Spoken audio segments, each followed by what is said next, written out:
ఛత్తీస్గఢ్ సుక్మా జిల్లాలో ఐఈడీ బాంబులు కలకలం సృష్టించింది. భద్రతా బలగాలను లక్ష్యంగా చేసుకుని వివిధ ప్రాంతాల్లో మావోలు అమర్చిన 3 ఐఈడీ బాంబులను కనుగొని నిర్వీర్యం చేశారు పోలీసులు. చిత్తగుఫా పోలీస్ స్టేషన్ పరిధిలోని దబ్బకుండ పెంటపాడు అటవీ ప్రాంతంలో 10 కిలోల టిఫిన్ బాంబు, దగ్దాంగుట్ట అటవీ ప్రాంతంలో 2 ప్రెషర్ ఐఈడీ బాంబులను మావోయిస్టులు అమర్చారు.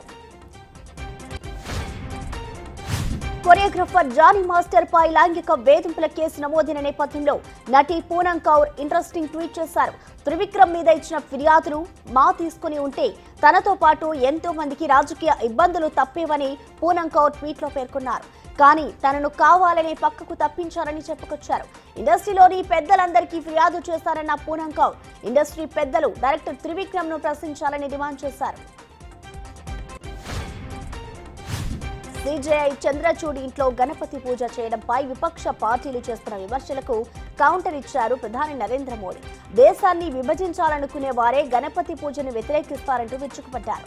ఒడిశాలో నిర్వహించిన బహిరంగ సభలో ఆయన పాల్గొన్నారు. జమ్మూ కాశ్మీర్లో నేడు తొలి విడత ఎన్నికలు జరుగుతున్నాయి. తొలి దశ పోలింగ్ కోసం అధికారులు అన్ని ఏర్పాట్లు చేశారు. మొత్తం 90 అసెంబ్లీ నియోజకవర్గాలు ఉన్నాయి. అయితే తొలి దశలో 24 స్థానాలకు పోలింగ్ నిర్వహిస్తున్నారు.